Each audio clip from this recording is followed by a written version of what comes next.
بالکل غلاظ شداد لا یعصون اللہ ما امرہم، بالکل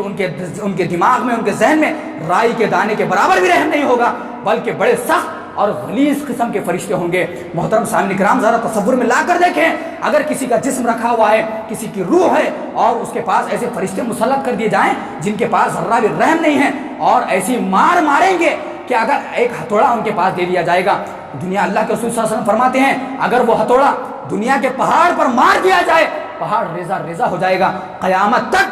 کافر شخص کو، فاسق شخص کو جو دنیا میں نافرمانی کیا کرتا تھا، اس کے سر پر مارا جائے گا، اس کے قبر میں اژدھے چھوڑ دیے جائیں گے۔ اگر وہ اژدھا، ان اژدھاؤں میں سے ایک اژدھا بھی اپنی گرم ہوا یا اپنا زہر دنیا میں چھوڑ دے، اللہ سبحانہ و تعالیٰ بیان کرتا ہے کہ جو ہے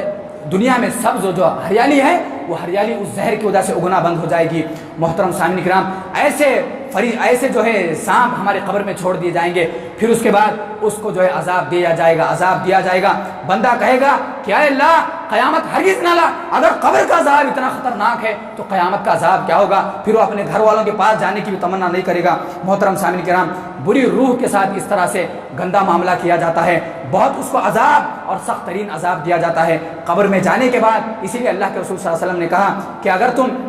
اپنے بھائی کو دفنا دو تو اس کے ثابت قدمی کے لیے دعا کرو، کیونکہ اب اس کو سوال پوچھا جا رہا ہے۔ تو محترم سامعین کرام، ہمیں بھی چاہیے کہ ہم روح سے متعلق جان لیں، غفلت کی زندگی نہ گزاریں، ہمارے حساب و کتاب کا ہم جو ہے جائزہ لیں۔ مرنے والے ہیں، اللہ کے پاس حاضر ہونے والے ہیں، حاضری دینا ہے۔ آپ اپنی جوانیوں پر، اپنی صحت پر، اپنی مال و جائیداد پر بھروسہ نہ کریں۔ آپ یہ ذہن میں رکھیں کہ مجھے آج نہیں کل مرنا ہی ہے، اس کے لیے میں نے کیا تیاری کی ہے۔ آپ دنیا کے لیے گھر بناتے ہیں، آسانیاں کرتے ہیں، آپ جو ہے اچھی سواری خریدتے ہیں، اچھی تعلیم حاصل کرتے ہیں، یہ بھی ضروری ہے، یہ بھی دنیا کی اچھی کے لیے ضروری ہے، لیکن دنیا کے لیے جو کہ ایک وقت میں ہمارا ایک پڑاؤ ہے، یہاں پر ہم نے پڑاؤ ڈالا ہے، اللہ کے پاس تھے، اللہ نے دنیا میں بھیجا، پھر اسی کے پاس جانا ہے، تو گویا کہ ایک سفر خانہ ہے۔ ہم یہاں پر مکمل طور پر مضبوطی کے ساتھ 100 سال 200 سال کی تیاری نہ کریں، بلکہ مختصر سی تیاری کریں، موت کو کثرت سے یاد کریں، آخرت کی تیاری کریں۔ یہی تیاری ہمارے اور آپ کے لیے کام آنے والی ہے۔ ہم جو ہے آخرت کی تیاری کم ہے، اور دنیا کے مال و جائیداد میں ہم بہت زیادہ مصروف ہیں، دنیاوی زندگیوں میں بہت زیادہ مصروف ہیں۔ اس کا نقشہ کھینچتے ہوئے اللہ سبحانہ و تعالیٰ نے 17ویں پارے میں بیان فرمایا، اقترب للناس حسابهم وهم في غفلة وهم معرضون۔ ابھی حساب و کتاب کا قریب وقت ہے کہ یہ لوگ، ان کی کیفیات، ان کا عمل، ان کا کردار، ان کی زندگیاں ابھی ان حساب و کتاب سے بالکل غافل ہیں، نہیں لگتا ہے کہ یہ اسلام کے پابند ہیں۔ محترم سامعین کرام، ہمیں اور آپ کو چاہیے کہ ان زندگیوں کو بالائے اختیار چھوڑ کر ہم موت کو کثرت سے یاد کریں۔ کبھی کبھار ہمارا کردار ایسا ہو کہ ہم قبرستان کے پاس جائیں، وہاں پر بیٹھیں۔ آپ چائے خانوں پر آدھا گھنٹہ، ایک گھنٹہ گزار سکتے ہیں، آپ مالوں میں 2 3 گھنٹے گزار سکتے ہیں، آپ اگر کہیں پارکوں میں اپنی فیملی کے ساتھ جا سکتے ہیں، تو اللہ کی قسم مسلمان کا کردار یہ ہونا چاہیے کہ وہ قبرستان کو جائے، قبر کے پاس بیٹھے، اپنی اس منزل کو یاد کرے اور اللہ سے دعائیں کرے کہ اے اللہ مجھے اس قبر کے منزل میں ثابت قدم رکھ، اگر یہاں پر میں ناکام ہوں تو اپنی آخرت کی زندگی میں ناکام ہوں۔ جب تک آپ کا یہ کردار نہیں ہوگا، جب تک آپ موت کو یاد نہیں کریں گے، یاد رکھیے آپ کی نمازوں میں، آپ کے ذکر میں، آپ کی زندگیوں میں وہ خشوع و خضوع اور وہ لذت ہرگز محسوس نہیں ہو سکتی۔ میں آپ کے سامنے آج یہ گزارش کرتا ہوں کہ آپ ابھی جمعہ کے بعد ہو سکے، عصر کے بعد ہو سکے، یا کبھی بھی ہفتے میں ایک مرتبہ یہ طے کر لیں، ہم اپنی تجارتوں کو تھوڑا سے بالائے طاق رکھ کے قبرستان کے پاس جا کر بیٹھیں، اپنے باپ کی خبر کے پاس، اپنے بھائی کی خبر کے پاس، شہر کے کسی مالدار شخص کی خبر کے پاس جا کر بیٹھیں۔ آپ ذرا تصور کریں اس کے پاس کتنی جائیدادیں تھیں، آدھی سے 10 سے 15 بڑی زمینیں خرید کر رکھا تھا، کتنی بڑی اس کی بلڈنگ تھی، کتنا بڑا محل تھا، کتنا بڑا بنگلہ تھا، لیکن آج اس کے لیے یہ بنگلہ کام آنے والا نہیں ہے۔ وہی چیز کام آنے والی ہے جو اس نے دنیا کے لیے، جو اس نے آخرت کے لیے چھوڑ کر یا تیاری کر کے گیا ہے۔ محترم سامعین کرام، ہمیں اور آپ کو چاہیے کہ دعائیں کریں۔ اللہ کے رسول صلی اللہ علیہ وسلم نے فرمایا، سورہ ملک کی پابندی کرنا، نمازوں کی جو دعائیں ہیں ان دعاؤں کا اہتمام کرنا، یہ آپ کو عذاب قبر سے بچا سکتا ہے۔ عذاب قبر بڑی سخت ترین چیز ہے، اسے ہمیں اور آپ کو چاہیے کہ ہم اس سے بار بار اللہ سے پناہ مانگنا چاہیے۔ صحابہ کرام حضرت ابو ذر غفاری رضی اللہ عنہ کہتے تھے کہ میں بڑا اپنے آپ پر افسوس کرتا ہوں کہ اللہ نے مجھے انسان بنا کر پیدا کیا ہے، اے کاش کہ میں جھاڑ ہوتا، اے کاش کہ میں درخت ہوتا، کاٹ دیا جاتا میرا معاملہ ختم ہوتا، میں انسان ہوں۔ عذاب قبر کو یاد کر کر وہ اس طرح سے کہا کرتے تھے، ہمیں بھی یاد کرنا چاہیے، اس کے لیے تیاری کرنا چاہیے۔ انہی چند باتوں پر میں اپنی بات کو ختم کرتا ہوں۔ اللہ سبحانہ و تعالیٰ سے دعا ہے، اللہ سبحانہ و تعالیٰ عذاب قبر سے ہماری حفاظت فرمائے، عذاب قبر کی جو ہولناکیاں ہیں، جو خطرناکیاں ہیں، اس سے ہماری حفاظت فرمائے۔ عذاب قبر میں جو عذاب ہونے والا ہے، جو حقیقت میں ہونے والا ہے، اور جو عذاب ہر انسان کو چکنا ہے، اس عذاب سے ہماری حفاظت فرمائے۔ آمین۔ وما علینا الا البلاغ المبین۔